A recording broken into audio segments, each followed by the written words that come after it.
Olá, aqui é o Hermelino Espíndola do canal Falando de Loja. Tudo bem? Esse é um espaço que a gente compartilha aqui no canal Meu Crediário para falar do assunto que a gente mais gosta, falar de loja, falar de vendas, falar de resultados. Não é? E por falar nisso, eu quero trazer um tema hoje bastante provocativo.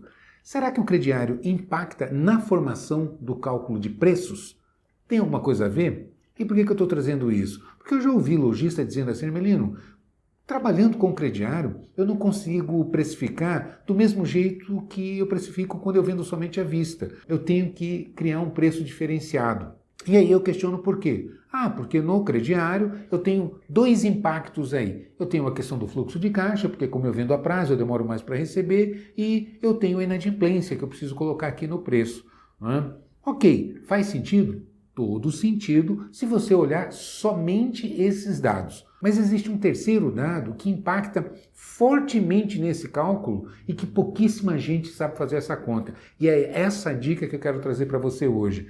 Como é que funciona? Quando você vai calcular preço, como é que a gente calcula preço? Não é só pegar o preço de custo e multiplicar pelo markup, né? Vezes 2 ponto alguma coisa e pronto, resolvi, marquei o preço, sem saber exatamente como é que é composto esse markup. Não é? E aqui é que está o segredo da situação para você conseguir ter preços competitivos, garantir uma boa margem de lucro e trabalhar com o crediário, porque o crediário ele provoca alavancagem de faturamento.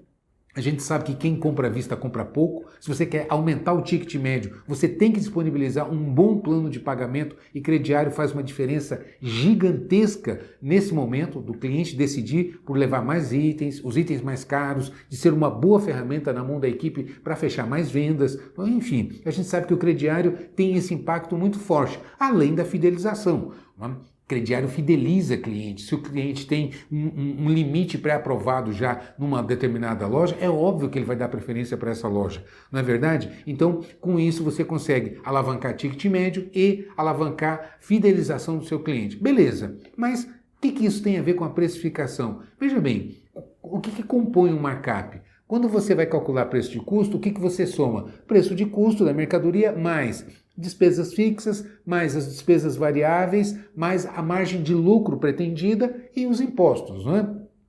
Eu costumo colocar os impostos junto com as despesas variáveis. Então, resumindo, fica preço de custo, mais despesas variáveis, mais despesas fixas, mais margem de lucro. Esse somatório vai compor o preço de venda. Ok, aqui é que está o pulo do gato para entender. O lojista que entender isso aqui transforma seus resultados. Despesas variáveis, o que são? São aquelas despesas que só ocorrem quando você tem venda. Não é? Exemplo clássico é comissão de vendedor, taxa de cartão de crédito, consumo de embalagem, como sacolas que você só usa quando, você só gasta quando faz a venda. Então, essas despesas, elas são dependentes da venda, por isso que a gente chama de variáveis, porque elas só surgem quando você tem venda. Quando você não tem venda, elas não existem. Vão existir as fixas. Quando você não tem venda, então você tem as despesas fixas.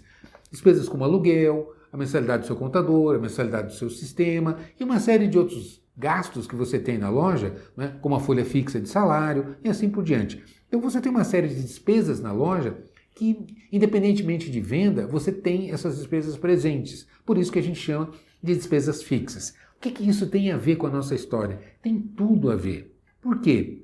Porque a despesa fixa, ela é uma variável, não é? Olha a contradição das palavras, ela é uma variável do faturamento. Como assim? Porque elas se comportam de maneira contrária à sua própria denominação.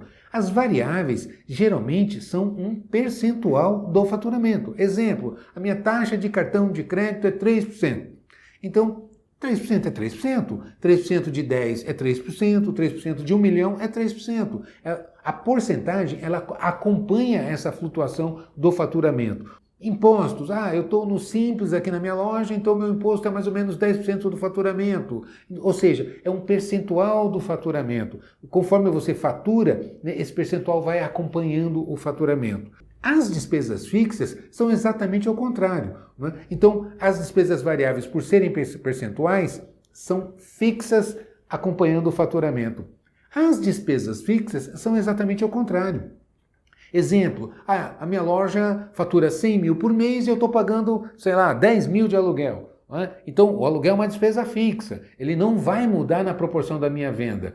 Então, se eu faturar 200 mil, por exemplo, o meu aluguel continua 10 mil, só que agora ele não é mais 10% do faturamento, não é? Como era antes quando eu faturava 100. Agora ele caiu para 5%, ou seja, as minhas despesas fixas caem na proporção que eu aumento o meu faturamento. Então, a representatividade das despesas fixas é variável, né? Ou seja, quanto mais eu faturo, mais baixo vão ficando as minhas despesas fixas. O que isso tem a ver com toda essa história que a gente está contando aqui?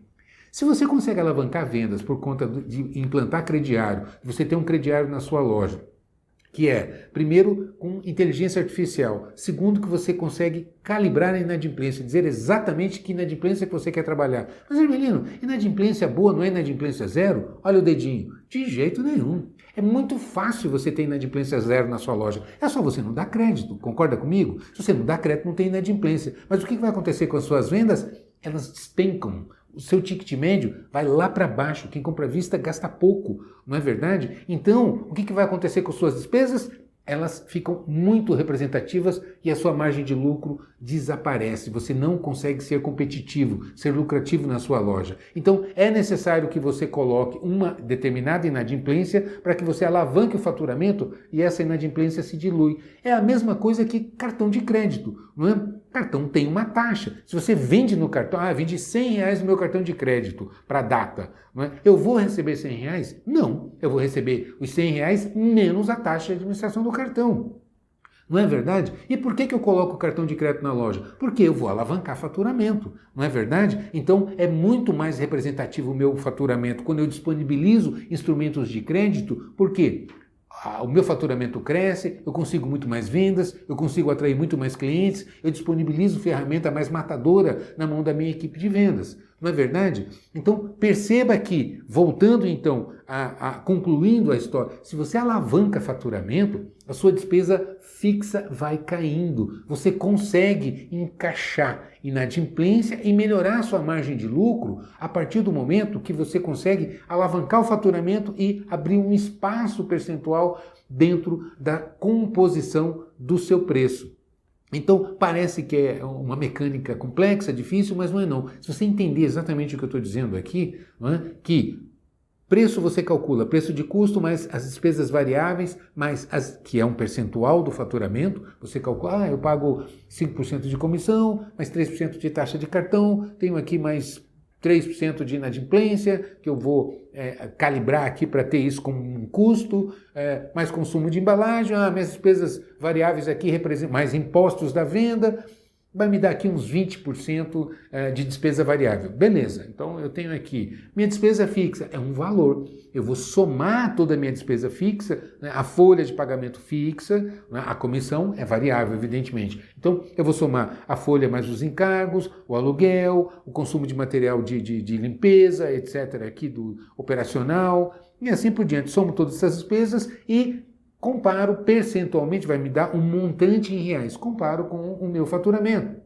Meu faturamento médio para saber o que ela significa. Né? O exemplo que eu dei do aluguel. Meu aluguel é 10, faturo 100. Então, meu aluguel é 10% do faturamento com esse faturamento. Se eu melhorar o faturamento, esse aluguel vai despencar. Percebe o que eu estou dizendo? Então, como é que eu calculo? Eu pego o percentual da despesa fixa, o montante da despesa fixa e calculo com o percentual médio do meu faturamento. E vai me dar um determinado percentual de despesa fixa. E aí você faz a simulação. Não é? E se eu aumentar o meu faturamento, para quanto cai essa despesa fixa? Porque aí você vai abrir um espaço para você administrar fluxo de caixa, inadimplência, às vezes até caindo, aumentando a sua margem de lucro, porque cai significativamente as suas despesas fixas. Essa é uma arma poderosa na mão do lojista que entende, sabe administrar e consegue colocar em prática essa ferramenta poderosíssima. Então, entenda como é que funciona isso, que você vai transformar os seus resultados. Beleza? Faça essa conta que você vai ver. Junto com as demais ferramentas da administração, você consegue potencializar o seu negócio, fidelizar o seu cliente e ganhar muito mais dinheiro. Então é isso. Anota essa dica e comenta aqui embaixo o que você acha. Beleza? Te vejo por aí. Sucesso e um grande abraço.